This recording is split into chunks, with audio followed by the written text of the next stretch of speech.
There we go. Sorry, y'all. Sorry, Danielle, but it's okay. Introduce yourself again. They know you. Well, you're good. You're good. Thanks for Okay. having me too. So yes, as Jane mentioned, I'm Danielle. I don't know if y'all could hear that, but just gonna share some poetry with y'all. Share some of my work, and then also share stuff about East Lubbock Art House as well. And then if anybody else just wants to talk and gonna have it kind of casual and talk about art and activism and what that means to combine the two, and to work at the intersection of it. So like Jane said, I went to the University of Mary Hardin Baylor, and that's in like central Texas, so right like smack dab in the middle of Texas. And then I moved to Lubbock about 2 years ago. So since then, like I started working at the Charles Adams Studio Project. I was doing the residency. And then also I just really got involved in the community. I was really interested in like also supporting other artists as well as just supporting the community as well. And so before that, I had a studio and we have like a thing called the First Friday Art Trail. And so before COVID, I had planned to have some artists showcase work in my studio. And then once COVID hit, that kind of stopped. So it was like all these plans for all these artists and all these projects. So I just had like time to make work and time to work on this project. So like right prior to COVID started working on East Lubbock Art House. And so once it hit, I just kind of like put everything towards that and then put everything towards a project that I started like right, I guess about in April. And so I can share that with you as well. And so as I was working on all of my art stuff, I do poetry, and then I was really interested in sculptural work, mostly mixed media.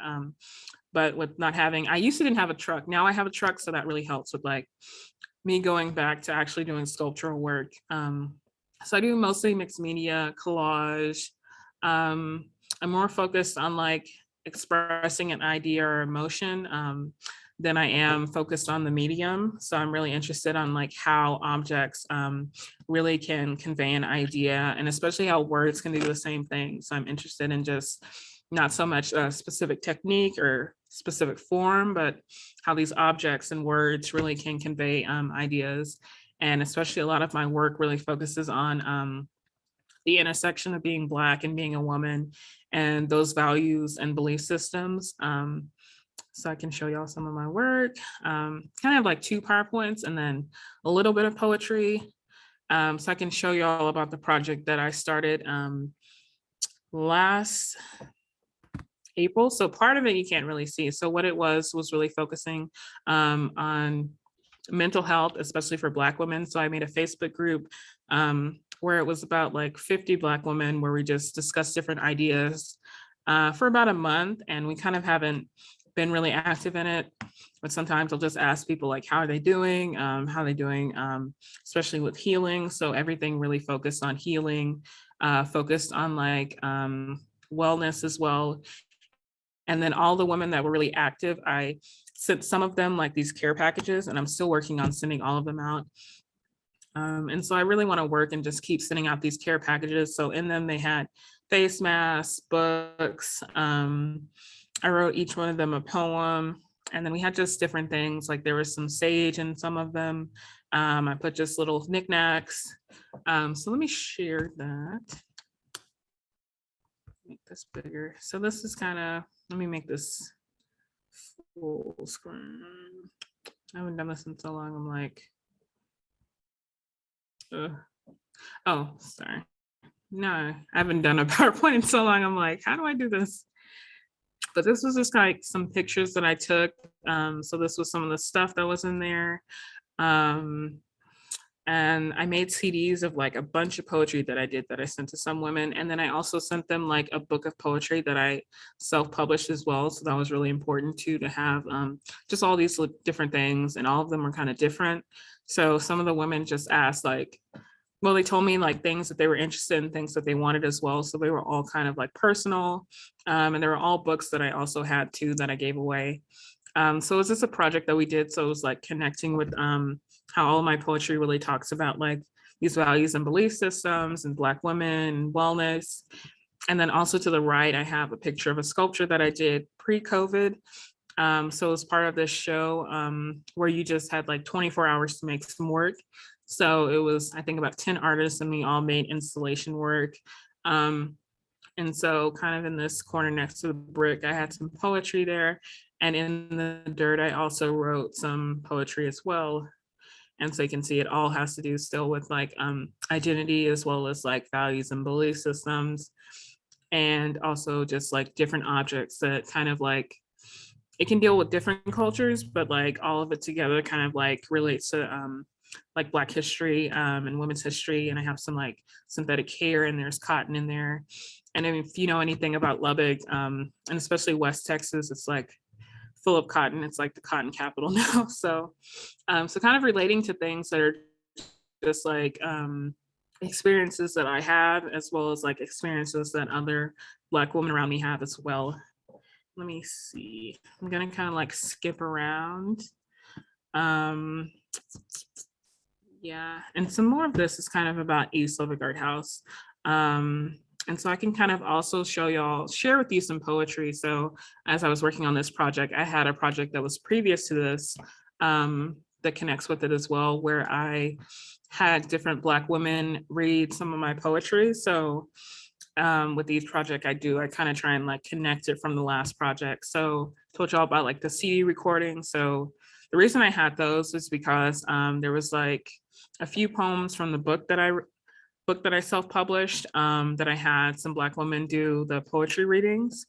So I just kind of like selected the poem and different women that I thought really connected with that work, so I can share that with y'all. And I think I have it where the sound should play. So you can kind of tell, like, I don't feel like I'm the best at reading my poetry, but like how some of the women really read it was like really nice and just, I guess, really inviting to like the words and the context of the poetry. So I'll share one of those with y'all. And this one's called How to Heal for Colored Girls Who Try to Commit Suicide. Just let me know if you can hear the sound, Jane. How to Heal for Colored Girls Who Tried to Commit Suicide. Last night, I sat 17 hours, had box braids, 3 strands, twisted into my 4C, just to see if I could hang myself from my scalp. My beautician and I tied my hair around my neck and bobby pinned my ends to the ceiling. I never felt so black, like a no black card needed. I eat cornbread and collard greens black, like the supremacy noose around my neck, waiting for me to plead, I can't breathe. And the only one that could cut my synthetic umbilical cords was the same woman that tied them together. She bathed me in my tears, covered me in coconut oil, burned sage over my breast, and was muttered hymns about her mother and her mother's mother as she took a toothbrush to my edges. Then she whispered in my ear, the rainbow is enough. As I meditated to Erykah Badu, Bag Lady, I realized ain't nothing serious enough for me to do. So yeah, that's one of the poems. So I had about, I think it was 9 other women that read some poetry as well. And so I kind of want to do that again as well. So I'm just working through like selecting the women that I'd like to be a part of that as well. So that's kind of like the hardest part, and also just kind of coordinating with them and having them like read the poetry and select which one they kind of want to read as well. So let me see. I can share with y'all some newer work. So this is a piece that I made also last year. Let me make this bigger. So it's also kind of like the installation piece. So I like to use a lot of like found objects, kind of culturally classed objects that kind of relate to Blackness, Afrocentrism, and just being a woman. So I have like some hair bows, some hair ties, some bobby pins, and then as well as cotton. And then I've been doing a lot of work where I embroider with synthetic hair. So a lot of the hair that I had in that last piece, I reused it into this piece as well. So I basically just took like a large kind of embroidery needle and just kind of threaded some of the hair. And so you just like the hair is usually about, I think, if you just expand like a strand of it, usually it's around like 40 inches long. So you just have to keep like making knots in the back of the fabric. So this is a bed skirt that I found. And so this piece is about, I think about like 7.5 feet by like 8 feet. Some odd. So this was like a piece that I took from some poetry as well. And then I made this larger installation piece. And then also someone shared it on, I forgot what news station it was, like some guy took a picture of it and then a newscaster shared it. And then I guess it kind of like blew up. But it was really cool because there was like comments, how, you know, people always say like, a kid can make that, and like, what does it mean? And like, what is that? Or like, they were just like, I don't get it.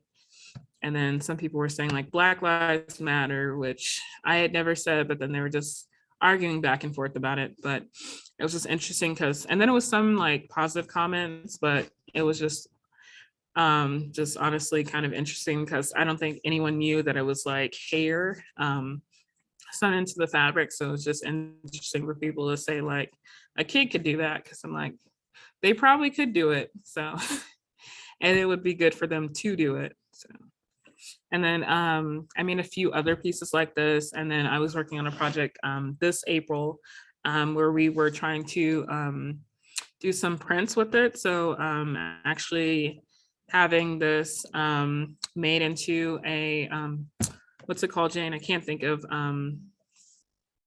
when it's on metal. I can't think of the word right now. An etching?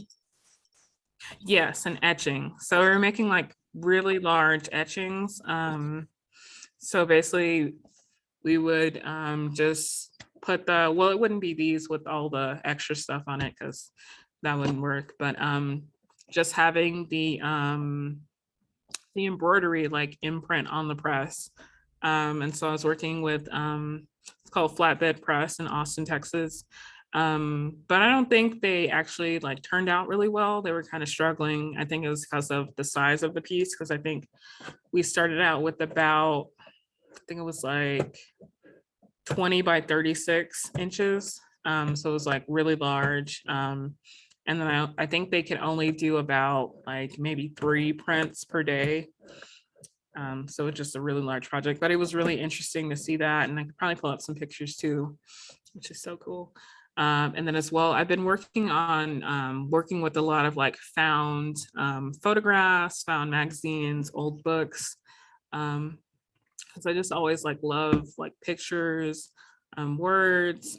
So I have a few of these that I'm working on for a show that I have for next year. So I want to make about like 100 of these. And so I've really been interested in collaging, but now I kind of want to focus on like, I guess, the content and what all of the images like say and connect with. And so like this body of work really focuses on like still like being Black and what it means to be a woman, especially in like West Texas and Texas right now with all the issues going on, and what it means to like not have like access to a lot of the reproductive rights that we should have access to, and especially when it's people who don't have uteruses most often making decisions.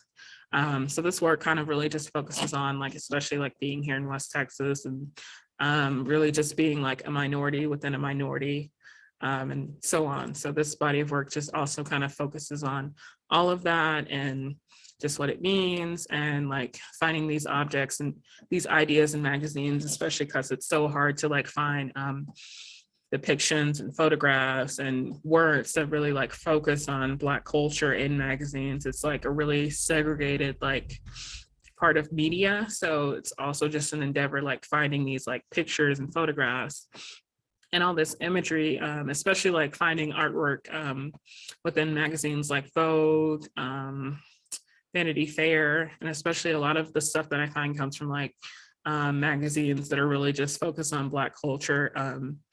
So like things like Essence, and that's really like the only like Black magazine that still exists, because a lot of them like in the recent years have like gone out of like publishing. So then also using like some of those older magazines, and then just focusing on like what the pictures say and how they relate to one another.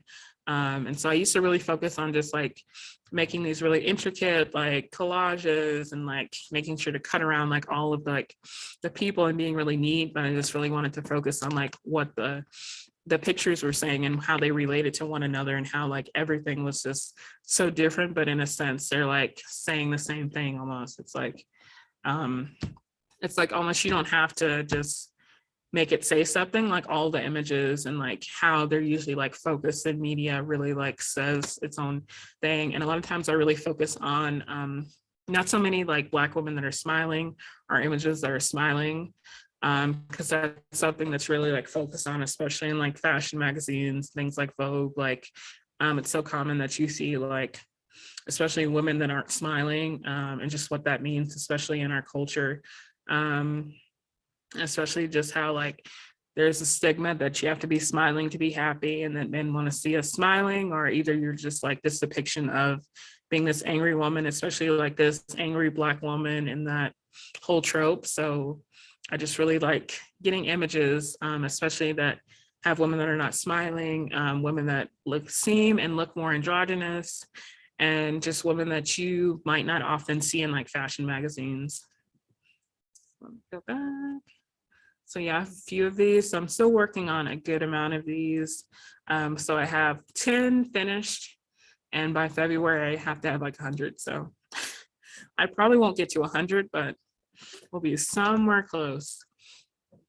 And then do y'all have any questions or ideas, thoughts? No. I have a question about this work right here. So, Yes. okay, do you know Stephen Mark's work? No. Well, I mean, it's obviously a guy and not a girl, so in that sense, it's not going to relate, but he collaged digitally. And what I think is something that I thought about when you were talking about, resources and where you can get images to work with, he literally bought, he was like a picker for a while, like he was going through garage sales, old magazines, junk stores. He got all the materials that he used for his digital collages and scanned them in. And they were, because some of these images look, there's some from the 60s, 50s, 60s, they're going up to contemporary. So anyway, it was I don't think it cost a lot, because one time I was at an antique store. I mean, it can add up. There's no doubt about that, if you get them. But yeah, there's those kind of junk stores. And also I was going to tell you, I have a couple of magazines here you should go through that came out of my shed. I know. Yeah. I forgot to talk about where I source them. And then also I've been like to connect back to like getting well, I take magazines and stuff from wherever, but a lot of times I'll get things that still relating to like culturally class ideas and values and beliefs. Like since a lot of my work has to do with hair, especially hair care and identity, I get a lot of stuff from like salons, beauty shops. So I sourced a lot from there. But then also, like, I don't know if you saw that Facebook post I made where I asked for magazines, and now I have so many magazines. So No, I didn't it's see kind of that. I had these ones. These are all from the yeah, it's like if 60s. you say that, people are like, I have so many. Oh, yeah. No, these are just they were three. One was from 1960. One was Kennedy assassination. They were collector ones. And literally, I found them in a box that I must have had them at one point to use and never did. You know how you collect? I'm a kind of a collector because I like mixed media, as you know, too. Like, anyway, I'll show you and see if you want to do. But I've thought of his work.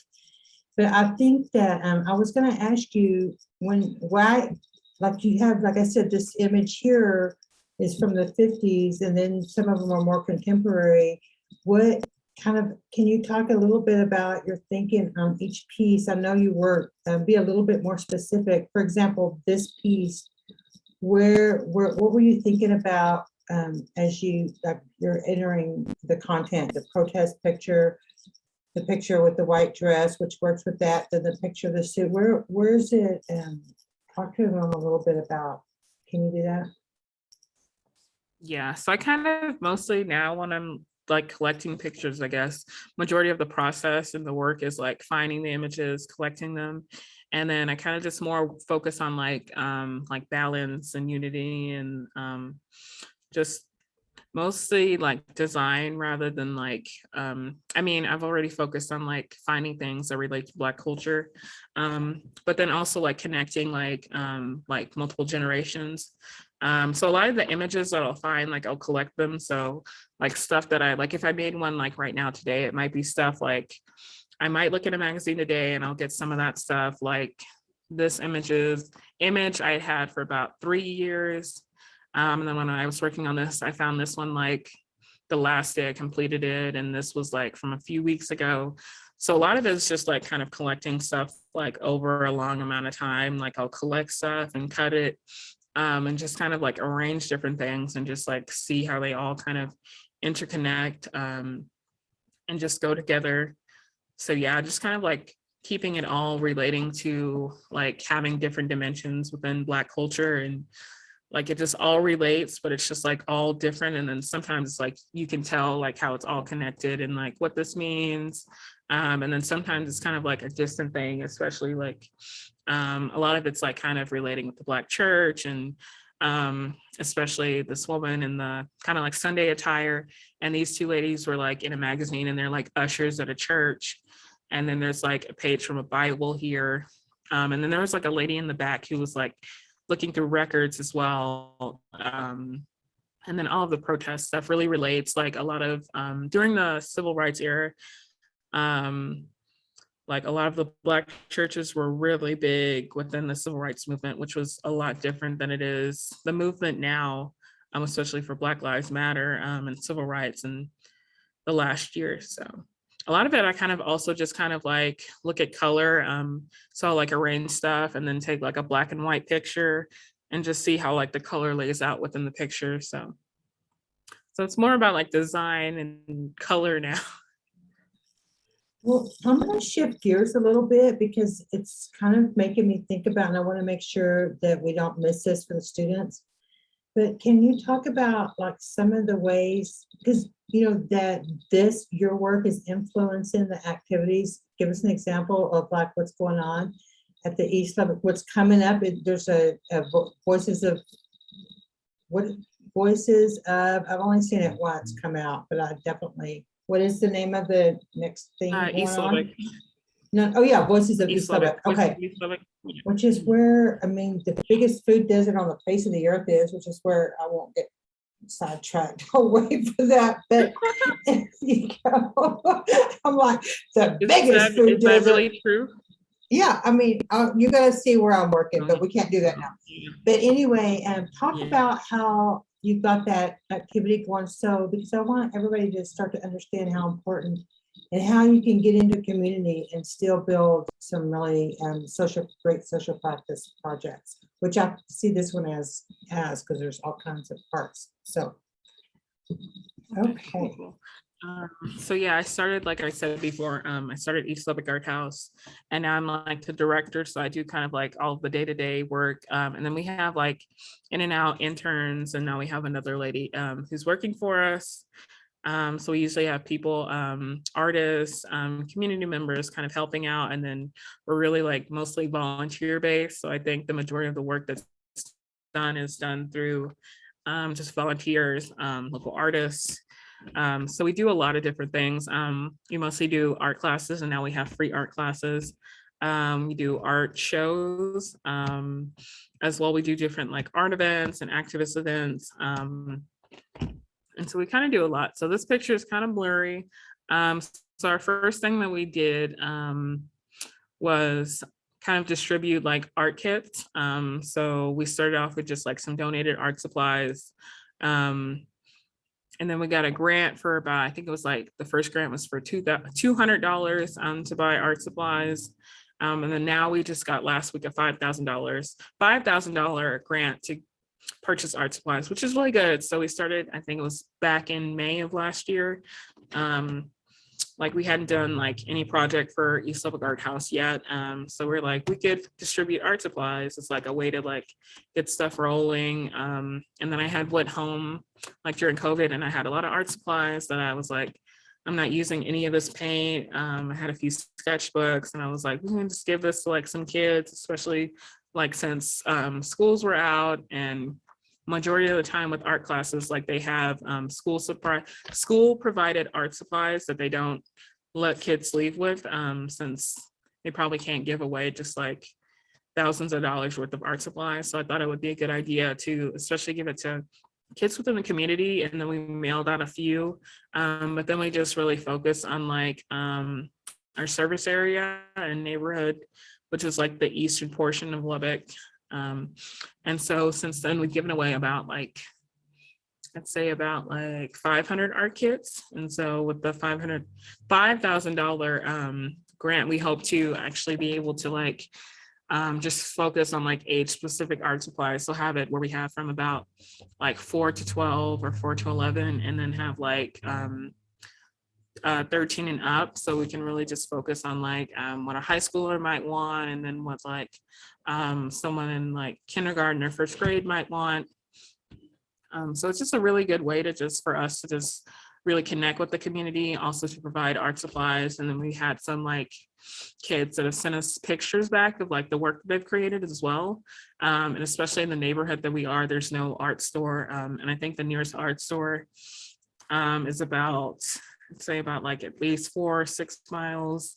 And then at the grocery store that's near, art supplies is like so expensive. It's about like 4 or 5 times the amount that you would pay at like Walmart. I think Walmart's about like 3 miles away, but still Walmart doesn't have just as much art supplies as we'd like to provide. So things, they have like the basic things, but we want to just get some better quality stuff, some things that you would buy at like Michael's or Hobby Lobby or Joann's.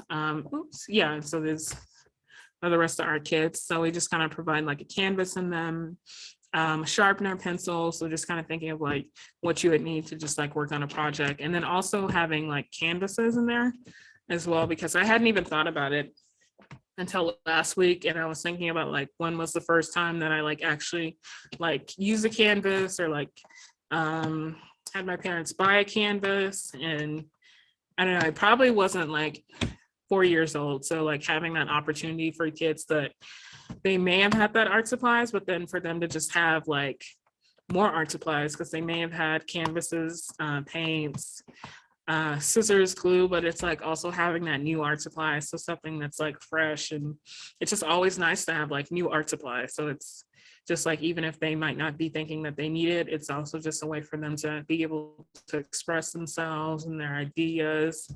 So yeah, that's one of our endeavors. And then we've also, we also have a few resources. So we've done a free library. So we provide like free books, and we specifically have like children's books, art books, and books by Brown and Black authors as well.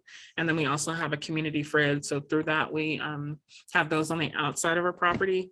And so people can just come like 24/7, put food in and donate, or they can take food out.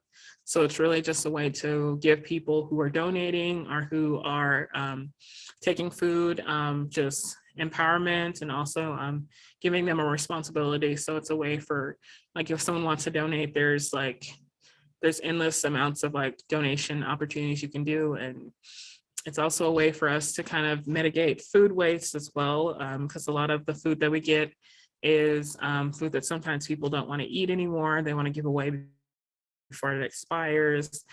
And then also it's kind of like redistributing food that people are given through the food bank. Because a lot of time we have people who will get food through the food bank and they don't want it or they can't eat it. So it's a way for them to not throw the food out. And there might be people who actually need that food. And then we also just have like different people who'd like to donate, people who want to come and just get food. Like a lot of the population that is served by the community fridges is mostly people who are experiencing homelessness, and especially brown and black people as well. And then another thing that the fridges do is also we have murals on them. So we're just working on like every year, just redoing the murals on those. So we're almost on the 1-year anniversary of the community fridges, which is really great. And we've been able to keep them really stocked.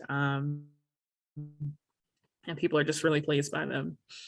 So it's just a way to also kind of brighten the community. There's not many murals, especially within Lubbock, but also like in the community that we're around. So it's just another like way to keep the community colorful as well, and just kind of just have it as an important part in the community. So, Well, it's a I don't really know why good all these resource pictures too. are so like, yes. I mean, for people, like, I'm going there tomorrow to get food for a girl, because I know it's there and she doesn't have any, and she can't get her food bank, you know, so it's a good resource for social workers to go, I know where there's some food, and I can take it to her and her 4 kids. Yeah, so, okay, sorry, keep going. No, you're good. You're good. Some of these pictures are blurry. I don't know why they're like so blurry now. They weren't like that before. But then this is Miles. He was like one of our interns that we had. I believe it was like 3rd intern. And this is a mural that Miles did. So one of our newer, older projects, I think it was like the 3rd or 4th thing that we did, was have like 8 local artists do murals within the building that we moved in. So the space that we're in now, we moved in like last year in July. So it's kind of like the first artwork that we had on the walls, because we didn't really have like an artist that was like lined up to showcase work. And we were just kind of like really working through the kinks. And so we're just like working on a project where we could invite artists to actually like work with each other, and also just kind of like connect with each other. So it's kind of like a short residency that all of them did. And so I think the biggest mural we had was like 43 feet. I think it was like 43. Well, it was like 43 by like 7 feet and 8 inches, something like that. So all the artists just got like free reign to really create anything that they wanted. And then we just kind of asked them to like make sure it's appropriate, have something that you really make something that you really enjoy and like. And then also you can make something that's kind of relates to like social justice, racial equity, as well as like relating to the community as well. So Miles made this one, and the little part down here was like a little town. So that was Lubbock. So he had some spray paint and acrylic paint as well. So it was really cool to have like all the artists kind of like connecting with each other, because none of them knew each other. So it was kind of like weird, like all the artists were like living in the same town, but none of them like knew each other.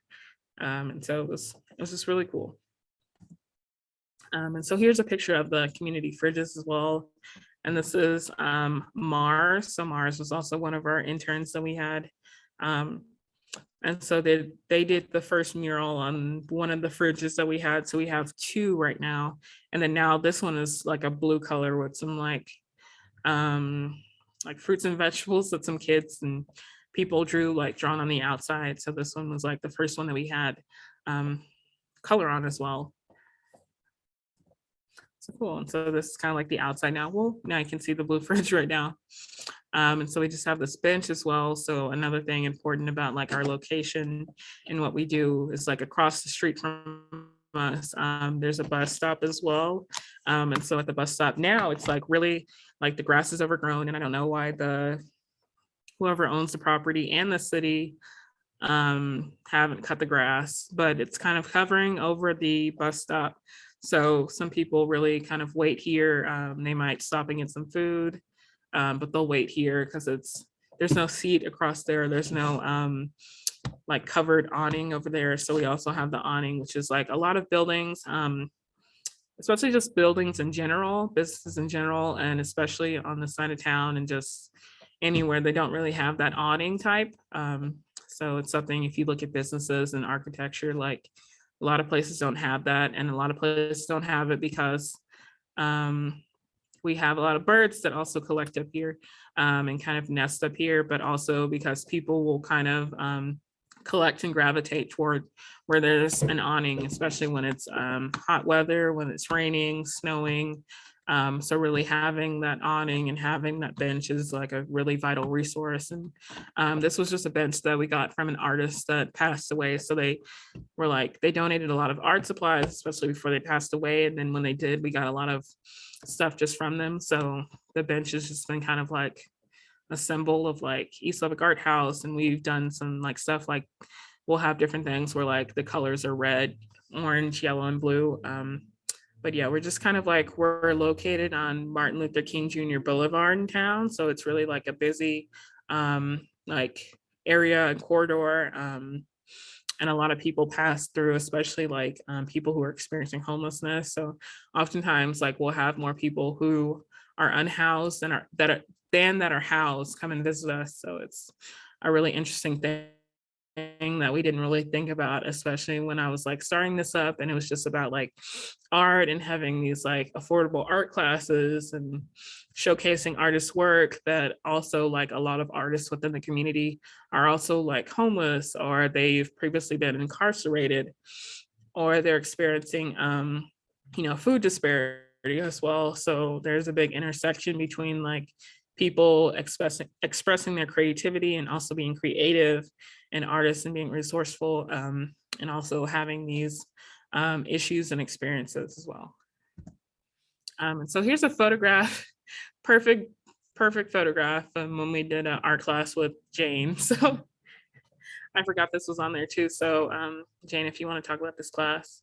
But yeah, we've done, I don't know, countless art classes now and workshops, and we just kind of really focus on doing classes where it's like intergenerational, and we can just have something where just, it's not just for kids or it's not just for adults. Like at first we had it kind of like cut up with like youth and then adults, but still when we have like the adult classes, we have like high schoolers, college students, professors, anyone in there. So it was like also weird when people would say like, how's an adult class or like upper level class, and you have adults and high schoolers in there. Because we had like the minimum age for it was like 13 years old. So it was like, we really just focused on like connecting all the two, because there are a lot of art projects where, I mean, like people say like a kid could do it, and like, yeah, a kid can do it. So we just really focus on like connecting, because that also kind of connects like just different age groups, different minority groups. And a lot of times like some adults will think like the kids can't do it, but it's really just on all of us kind of like building off of each other and like making and creating work that we're really interested in. And especially sometimes we have to like make sure the adults just kind of don't take over and just give people this level of independence. And especially when creating work, like a lot of times some people don't really need that extra help. Like sometimes kids might need it with scissors, but a lot of times like it's just better if we just let them do their own thing with the art classes. And if they create something that they don't like, we usually have more art supplies, or that's kind of like a learning lesson for them, because if they don't understand that, I won't always have someone to help me express my ideas and my emotions, like they kind of become dependent on that. So this is also a way for them to learn skill building, as well as like how to express their creativity. And then also learn to work in different mediums, because in all of the art classes, we've been doing different things like with Jane's class. And last week we did some mixed media and collage class, like the work that I create. And we'll do some paper making. So it's just kind of exploring these different mediums, because a lot of stuff like I haven't done before. And so it's also like a 4-year-old or like somebody who's 60-year-old also doing it for the first time as well. And so here's a photograph from an event that we had as well. So we do like a bunch of different events and fundraisers. And so here's a photograph where we had people walking the community and also picking up trash, and just really learning about like the disparity, especially relating to like how it is to walk within the community, and like the distance between like the nearest grocery store, or the nearest gas station, or the nearest just like crosswalk within the community. Because a lot of the people we had at the event were didn't live in the neighborhood. So that's kind of one of our biggest things, because a lot of times when we think about activism and we think about like movement building and grassroots organizing, especially living in like West Texas and Lubbock, where only 7% of the population is Black, it's kind of hard to actually just movement build when you don't have the numbers to really do those certain things. But also looking at a lot of the people that we have in the community that are allies as well, and connecting with those people, which is really a vital resource. So a lot of these people didn't know like that, like this area right here, like it looks like there's no sidewalk, but in a lot of parts of the community, like the sidewalk is overrun by like just dirt, sand, and then it becomes really unsafe because there's always a lot of like these holes that prairie dogs make. So it's kind of like a risky situation, because you don't know if it's like, is it level ground underneath, or is it just like a hole that's underneath? And now since then, like we've mentioned, there's parts on the other side where grass has been overgrown. And there's been a lot of issues as well, and complaints by people from the people, the construction company that built the houses on this side, especially because of the way that they're built and I guess the timeline. It just took them like a month to build all of these houses. And then there's been complaints from people about the fences not being there. So just people, you can always know, like if you complain, like things will happen, because some of the houses are still like this in the conditions, but they have put fences up, which is like a big issue with a lot of community members. That it was just investors that came in and just built these houses. They were just kind of like rental spaces, and not so much like houses that families can invest in, and just a quick way for them to make like $900 a month off of all these families. So it was just nice to see like now they're putting up the fences. And we're still just kind of working on like getting all this cleaned up, and we asked members that work for the city to come and clean it up. And also we've had issues with all of our alleys and trash. And so there's been a lot of like community members and an organization called Keep Lubbock Beautiful that has worked on community cleanups on a regular basis. So we want to do this again because we haven't had many community cleanups in quite a while. So it's kind of a way for us to just really like beautify the community and just do it through art, also do it through like picking up trash, especially since it's just kind of neglect, one, on community members, and then two, we have so much wind here. It's like sometimes you can't stop the trash from flying away. So it's a situation where like it's not just something that can be put on one person, and we can't just blame someone else for this issue. It's just kind of like looking at ourselves and looking at what we can do within the community. But this was like one of the largest events that we've had so far. So we had about, I think it was like 170 people register, and like about 120 showed up.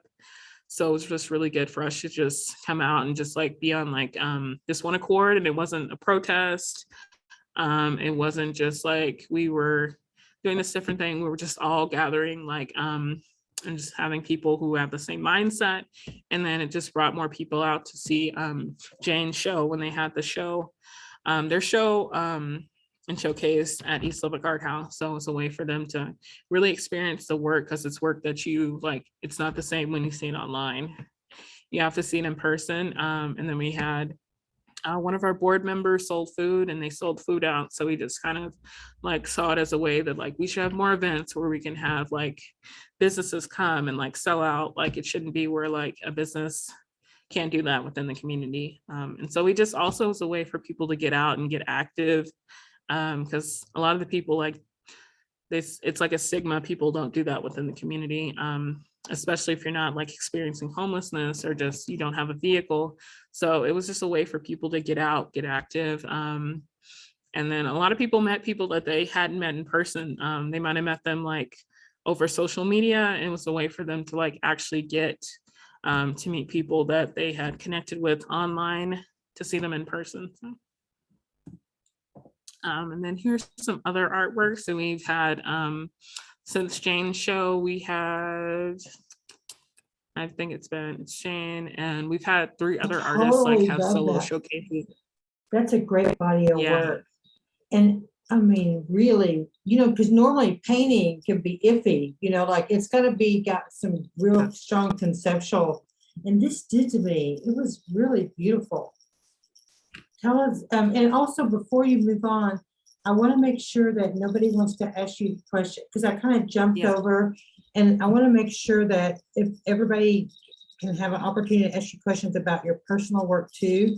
So if you, let me just tell you where we are, so then you can kind of decide when you want to, how are we doing? Okay, so maybe 5 more minutes at the most on this, and then I want to give, I know there's only 3 people, but it's important work, and I just want to make sure they have an opportunity to ask you about both your personal and this, if they want to, in the art house. Okay, so sorry to Okay, cool. interrupt. Okay, keep going there. No, you're good.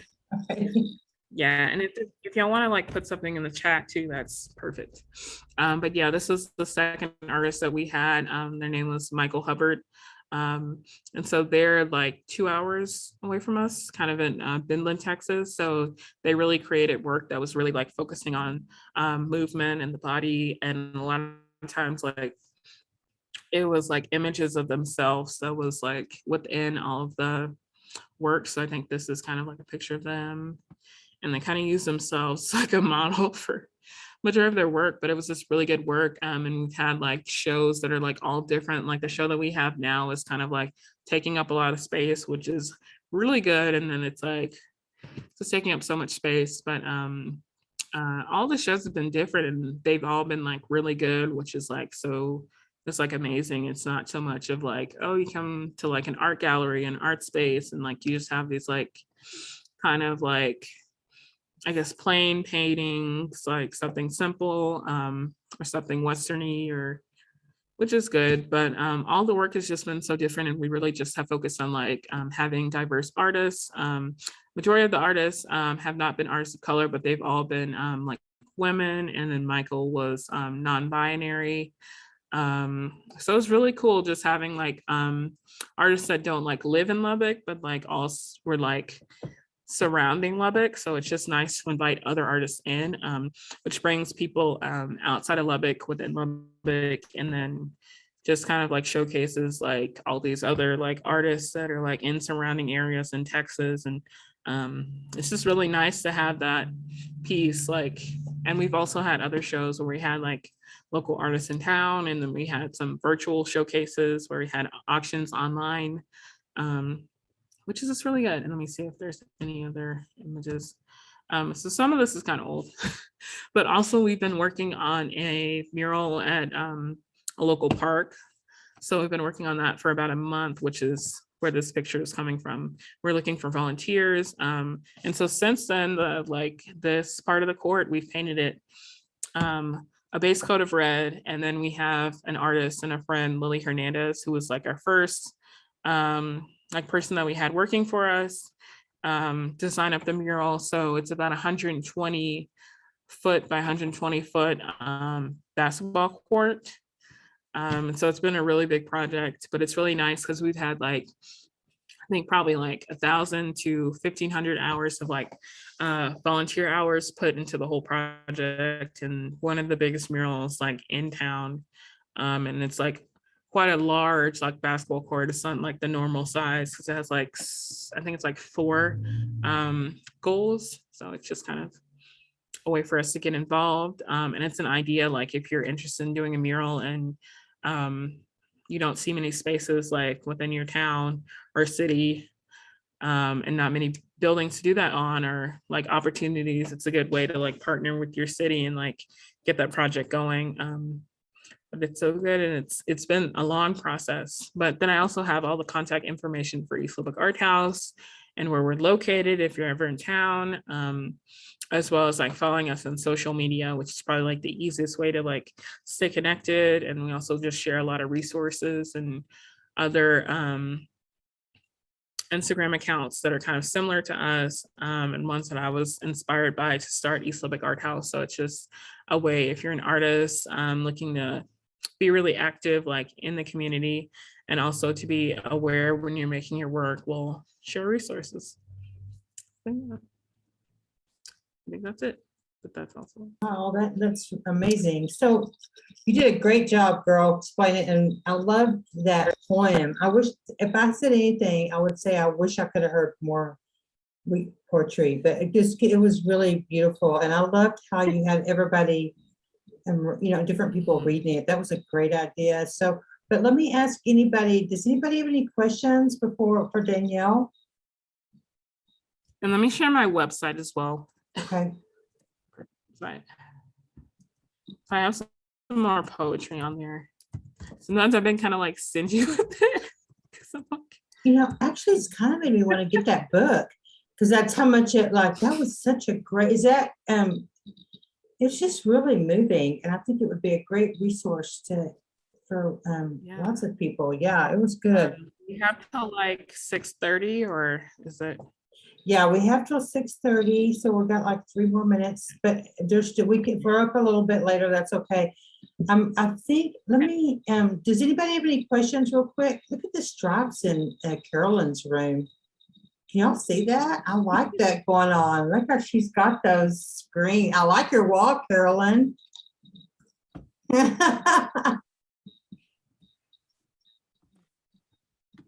And I can share another poem as well, another recording, be like the last minute of time. Okay. Let me see which one is like. Oh, Okay. Bob's asking you a question real quick. What is your process and how to find inspiration to create art?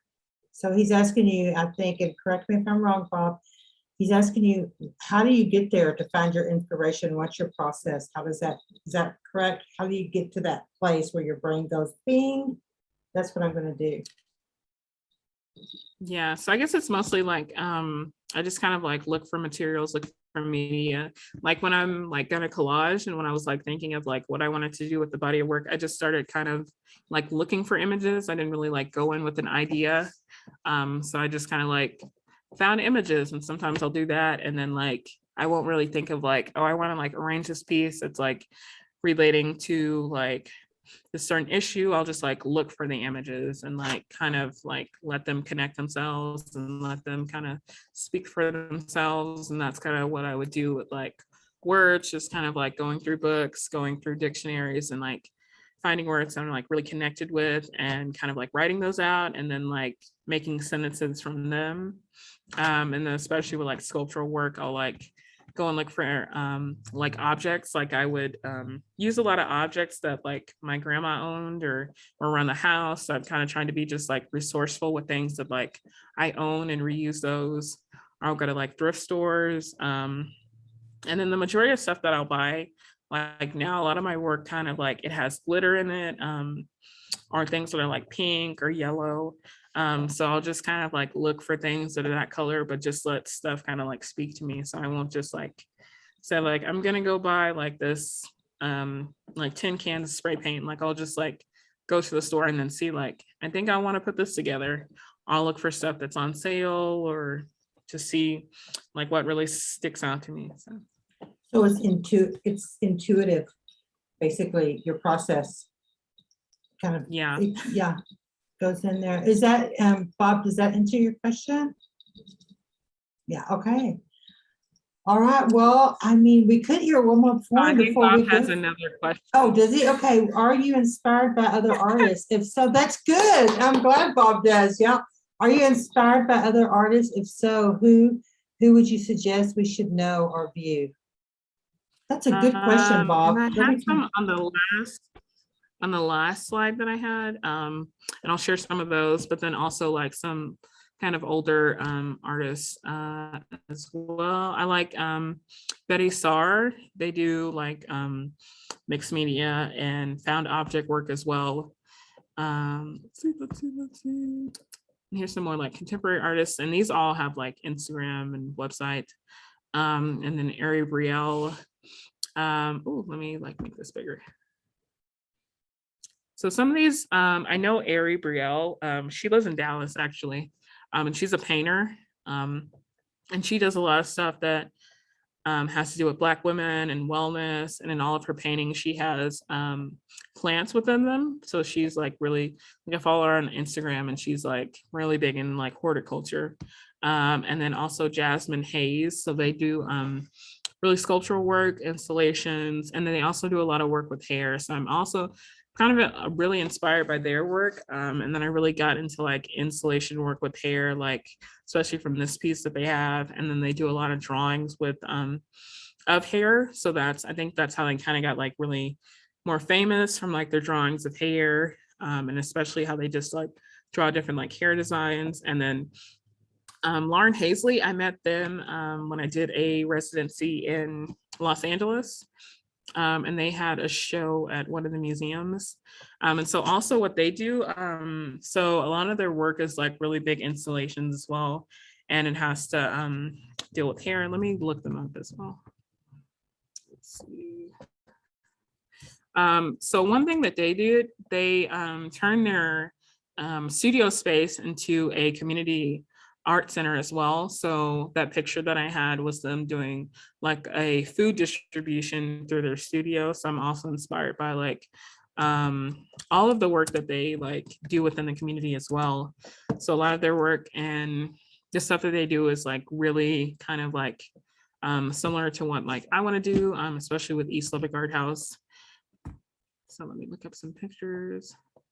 And yeah, they do a lot of like their work is really inspired by like their community service work. So a lot of their work is like they'll paint these signs or create these signs, kind of resembling like signs that you would see like especially in like Black and brown communities. And so then like their community service work is also like put back into the community. So they do these like really big installations. So I think when I like started following them, they were creating like this work and like some of their big signage. And it was really cool because they were like working on stuff within their studio, but they were also working on it like in their grandma's front yard. So it was like really cool. But yeah, I really love their work and how it's kind of like, it's very Black. And it's also just kind of like very put together, very thrown together, very 90s. So it's just kind of like, just having more and more and more. And then this is kind of their hair piece here, but you can kind of look up like more of their work. But I love their practice. The only thing is like they make such big work and they have like so many studio assistants. So I can't do exactly the same. So that's a few artists. But yeah, I love following like artists that are like actually living and doing work now. So you can actually meet them. Well, gosh, that's a great talk, and I hate to stop it, but here's one thing that's going to happen though, and that's I've learned this about Zoom, is the minute I push stop recording, it's going to turn us off. So to the students, before I do that, did anybody come on here that they had a question? Because I want to make sure that I hate to put your question on recording too. So what I'm going to do, because all that could be weird, because this is going to go on a YouTube channel. So what I want to do is just tell you guys, if you have a question, I'm going to send out an announcement. We're going to be back on tomorrow. I'm going to go on early and then I can pause the recording. So come on to your questions tomorrow at 5 Texas time. Okay. So then, and I'll just turn it on. So then we can talk about your questions and then it won't be on recording. Okay. Everybody shake their head. Okay, cool. All right, Danielle, thank you so much. I swear to God, you were great. I knew you would be, but I really do hope to hear more poetry because that really was very moving. And it gave people, it gave us access to, or at least for me, access to your idea in a more intimate way. So that's pretty awesome. And I have a lot of poetry on my Instagram and a few on my website. I've been meaning to like add all of those, like the recorded poetry into a like on a YouTube and just make like a YouTube video for like each one of them. So still working on that.